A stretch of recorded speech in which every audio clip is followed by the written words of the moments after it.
Sawadee krap! Good day, lovely tourists! This is JB from Tour Venture, and I am your tour guide for today's virtual tour in Thailand, one of the most diverse countries that has a lot of fabulous destinations in Southeast Asia. A happy nation, that is why it is called the Land of Smile. Sawadee Ton Chow, or good morning in Thai. Before anything else, our city is the one of our priority. So that I want you to find a partner. If you find your partner, you have a responsibility to each other for this tour so that no one will walk alone to the entire tour. Always check the time and look for your partner so no one will left behind in any destination. Second is you need to know and familiarize to the action that I do. If I whistle once like this, meaning you are free to roam to the destination. If I whistle twice like this and waving this flag,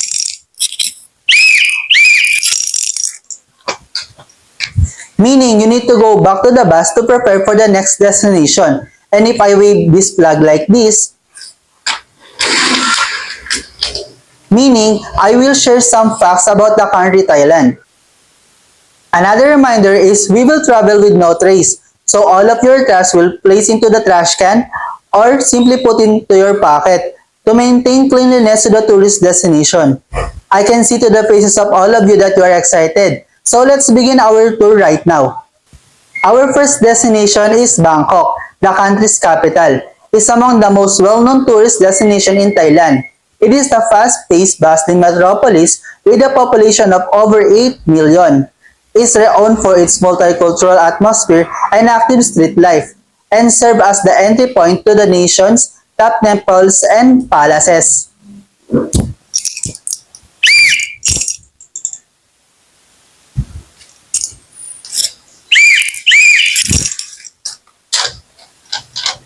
Please pack your things, tourists, and back to the bus, and we will continue our journey to the next destination. Welcome to our second destination, the Sukhothai Old City in Thani. Favorite stop for history buffs and photography enthusiasts, Sukhothai offers many lovely photo ops at a smaller scale than Atuhaya. The ruins of this old city still stand proud despite enduring centuries of battles and exposures to the elements. Sukhothai's old city is a UNESCO World Heritage Site and much has been invested to restore and preserve one of Thailand's most significant historical sites.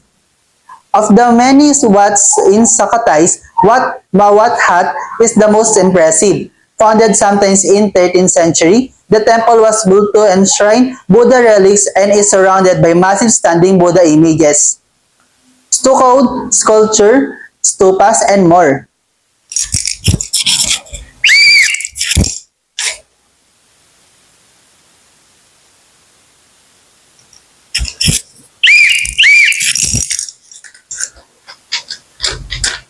Please pack your things, tourists, and back to the bus, and we will continue our journey to the next destination.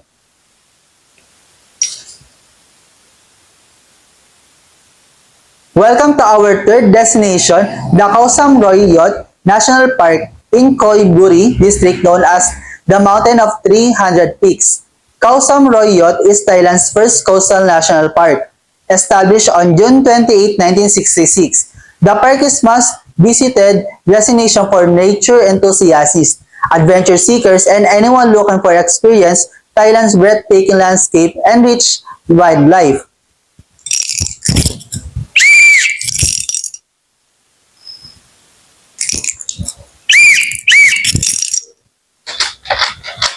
Please pack your things, tourists, and back to the bus, and we will continue our journey to the next destination.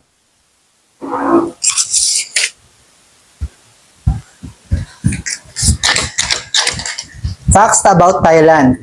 Thailand is the only Southeast Asian country that was not colonized by the Europeans. The Kingdom of Siam, the old name of Thailand, was the only nation in the region that managed to avoid having its wealth siphoned out by Western powers, which is how it's got one of the many nicknames Land of the Free. Our fourth destination is here. Welcome to Pangabe. In Andaman Sea between the island of Phuket and the mainland of Krath Isthmus of southern Thailand. Panga Bay, one of the Thailand's top tourist destination and one of the most picturesque regions, lies little over 95 kilometers or 60 miles from the island of Phuket. It has stunning caves, underwater caverns, and limestone islets. James Bond Island, also known as Koh Ping Kan, is the most well-known island in the Panga Bay and was a prominent location in James Bond film The Man with the Golden Gun.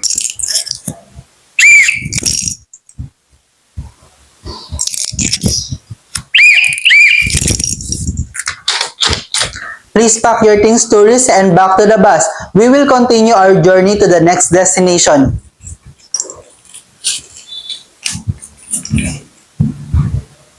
Tourists, are you excited for our fifth destination? Welcome to Khao Sok National Park in Surat Thani. Khao Sok National Park is a unique mix of very diverse ecosystems. Home to rainforest that's older than the Amazon, the park also contains a limestone mountain range covered in crust formations, many kilometers of trails, and even a river you can explore on canoes or bamboo crafts.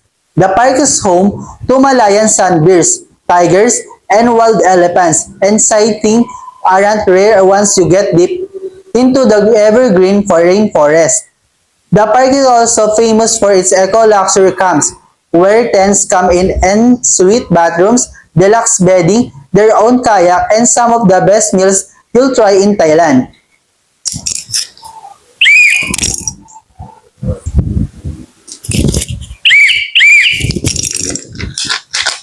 Please pack your things, tourists, and back to the bus, and we will continue our journey to the next destination.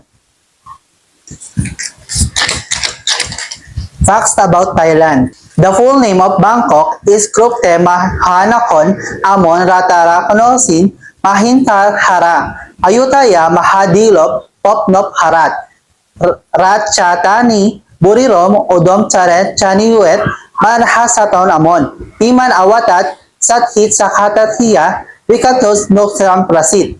This means the City of Angels, the Great City, the residence of the Emerald Buddha, the impregnable city of Ayutthaya of God Indra, the grand capital of the world adorned with 9 precious gems, the Happy City, abounding in an enormous royal palace that resembles the heavenly abode, where reigns the reincarnated God, a city given by Indra and built by Vishnukarn. Welcome to our sixth destination, the Prasit Hin Pimay in Nakhon Ratchasima. Prasat Hin Pimay is another gorgeous historical park that is worthy of your time. The Pimay Historical Park holds one of the largest Hindu Khmer temples in the country. It dates back in 11th or 12th century. In fact, it was connected with Angkor in present-day Cambodia by an ancient Khmer roadway.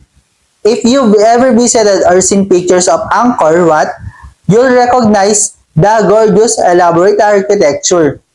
The stunning historic park is in the Nakhon Ratchasima province to the northwest of Bangkok.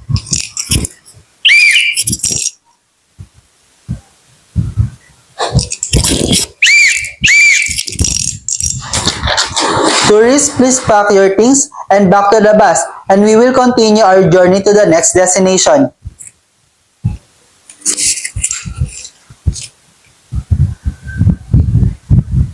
Our seventh destination is the Grand Palace in Bangkok. The Grand Palace in Bangkok is one of the top tourist destinations in Thailand, offering both historical significance and exquisite craftsmanship and the elegance and magnificent 150-year-old palace, which houses the Thai kings and function as the royal court and the administrative seats of government.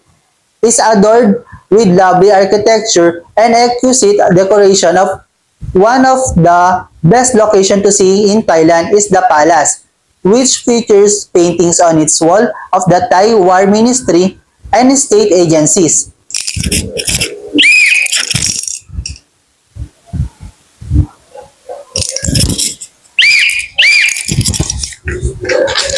Tourists, please pack your things and we will continue our journey to the next destination.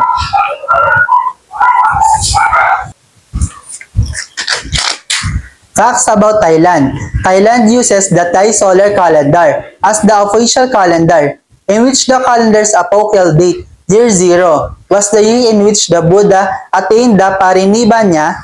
This placed the current year at 543 years ahead of the Gregorian calendar. The year 2024 AD or Anno Domini is indicated as 2567 BE or Buddhist era in Thailand.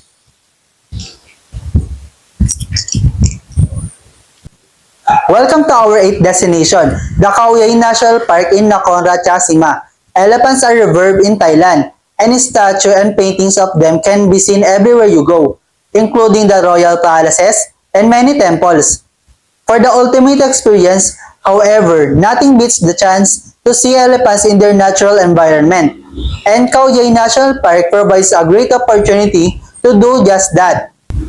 Here you'll run into elephants roaming near rivers, exotic birds of prey, monkeys, and plenty of other tropical creatures that call the park home. The park is also home to many waterfalls, including the 150-meter tall Hauf Narok and the even more famous Hauf Suat, which appeared in the Leonardo DiCaprio films The Beach.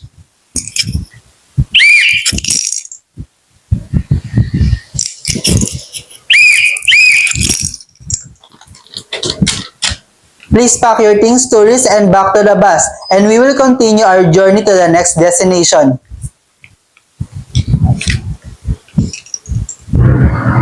Our 9th destination is the Lampang in Mueang Lampang. Approximately 2 hours southeast of Chiang Mai is the city of Lampang. Much like many large cities in Thailand, Lampang has its fair share of temples, street food, and markets. But unlike the others, it feels like a place where time has stood still. Just listen for the sounds of clip-clopping horse carts still used for transportation, and you'll understand what I mean. Because of Lampang's integral role in the teak trade, many migrants from Myanmar made this northern city home, and you'll find teak mansions and Burmese-style temples everywhere.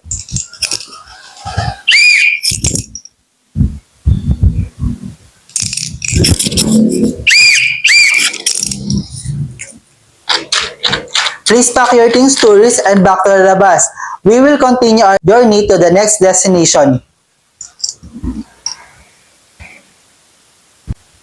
Our 10th and last destination for this Thailand tour is the Krabi, in Krabi province. The top tourist destination in Thailand include the Krabi as well.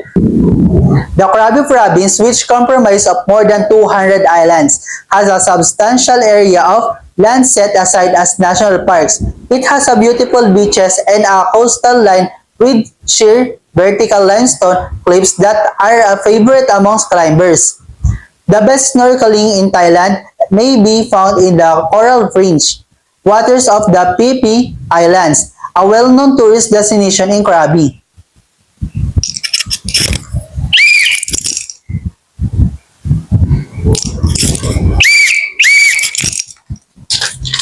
Tourists, let's go back to the bus and we will bring you to the initial destination and we will go home. Did you enjoy the tour, tourists? The smile in everyone's faces tells the answer. I hope to see all of you again. It is a wonderful and fantastic day for me to be your tour guide for this tour. Once again, this is your tour guide JB. On behalf of Tour Venture, we wish you a safety trip.